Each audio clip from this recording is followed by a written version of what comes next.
talk a little bit more about that quieting the mind and rising to join with your inner being? Like, explain that process more, maybe in, I don't know if it should be a step process, but Well, this is the easiest way.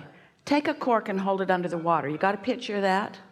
That's how most people are living. The cork wants to float, but you're not going to let it float right now. The cork will float. Its natural state is to float, but you're doing something unnatural to it. You're holding it under the water, just like you do something unnatural by blaming someone, by hating someone, by feeling inferior. These are unnatural emotions. They feel normal because so many people are doing them, but as far as your natural energy goes, it's unnatural. So when you let go of the cork, it bobs to the surface. That's as complicated as this subject is. But let's talk about it from the point of view of like emotions or feeling. I feel like people are just, I am, and I feel like a lot of other people here. Don't drag them into this. Well, no, the people who either have a hard time meditating or don't do it because they think it's difficult or they don't have time to do it, even though it's probably the single most important tool in their arsenal. In a way, that's why we're doing a stronger sales job on it, because we know you to be reasonable people. So let's say that you've decided to put a swimming pool in your backyard, and the contractor comes to you and he says, we can go about digging this hole in 2 ways. And he shows you a picture of a great big old digger machine, a backhoe, that with this we can dig this hole in 2 days. And then he pulls a teaspoon out of his pocket and he says, we could use this too. It'll take a little longer. It's up to you. I'll follow your lead. You'd say, let me think about it and I'll get back to you. Or you'd say, well, a lot of people have a hard time with this decision.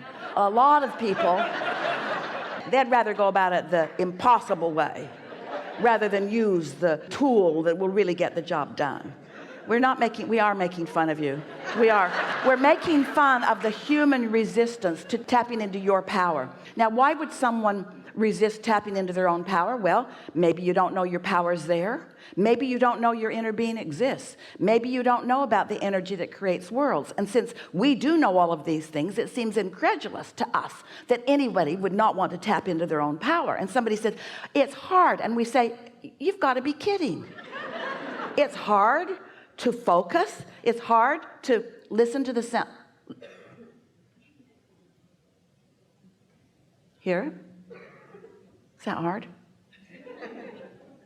Is it hard to hear the air conditioner? So why wouldn't you be willing to focus on that for a minute? Well, it's boring and you think that you want to be more engaged.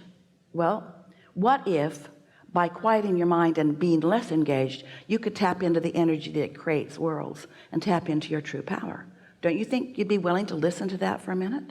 So we know if you've never done it and someone says, do it, and you say, no, I've never done it. And someone says, well, it's a good idea if you do it. And you say, well, it's hard for me. I can't do it. If you've never done it, then it seems like an equal argument. Well, it's a good idea. Don't want to. It's a good idea. Don't want to. It's a good idea. Don't really want to. It's a good idea. I know, but I think I'll pass on it for now. But if you, in a weak moment when your resistance was way down, you decided to focus on that and you actually felt the relief of all the struggles and worries in your body falling away, and you actually felt the detachment of your physical beingness from all the resistant problems of the world, and you felt the vibration of your being rise, and then in that base of true freedom, an idea just softly came across your mind that lit you up and felt like a good idea. Not a life-changing, write a book and save the world idea. An idea of go get a milkshake, or the idea of get in your car and go over here. An idea of pick up the phone and call this person. For Esther, move that piece of furniture over there. Just something that just seems like a really good idea. And you follow through with that, and in the process of moving that piece of furniture over there, you meet one of the most delightful people you've ever met in your life, who is seeking everything that you have to know, and you end up having one of those most meaningful conversations of your lifetime, because coming out of meditation you had the thought about moving some furniture around. Then you catch on that your inner being is guiding you through the path of least resistance, but you've got to be willing to find the path. And when someone says, it's hard for me to meditate, what we hear them say is, I know there's a path out there, but I'm not looking for it right now. I've got a teaspoon in my pocket that's serving me just fine. And it's a beautiful path that feels really, really good to get on, to be on. So it's like the argument for not doing it is a little insane, no? The argument for not doing it comes from ignorance. It comes from not understanding that you are an extension of source energy, not understanding that your inner being is aware of you and focused upon everything you want. Ignorance about the law of attraction and the power of it. It's just lip service that people offer. Do you know what it really may be? It might be this. It is this. It's exactly this. It's this. It's this. People believe that they must struggle and suffer in order to have gain. And so, really, I just have to sit there and do nothing? That doesn't make any sense. I've been taught my whole life. You got to work the hardest, and you got to be the best, and you got to be seen in the best light. So much has been taught to so many who have not been under the influence of the love of their source. They've been under the influence of other humans who need them to do stuff because they're not under the influence of their source. Think about it. If you don't know about source energy, aren't you going to try to gather a bunch of humans together and convince them to do your bidding? You need to not be selfish, they will say to you. Don't do what feels best to you. You need to follow these rules that feel best to me. And it's surprising that you don't say, wait, that feels off to me. I don't get to be selfish, but you do. And so it's a hard sell for us. Because humans, they've done a number on you. You don't expect it to be easy because you've been digging swimming pools with teaspoons for so long that's your orientation. And so when someone says, oh no, there's a better way, you say, well, I haven't seen it.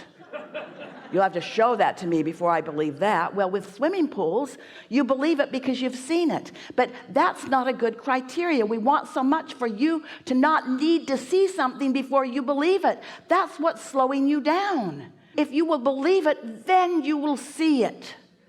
But if you need to see it before you believe it, then you get all confused because there's so much to see and everybody's got a different spin on what they did and everybody's got their own axe to grind. You've got to be your own self-advocate and you've got to be your own case study. You got to show yourself what this emotion yields for you and what this emotion yields for you and what this thought brings what emotion and what that thought brings what emotion. You got to be your own case study. You got to show yourself what alignment feels like and what misalignment feels like, what calibrating to the power of source energy feels like and what calibrating against it under the influence of something else feels like.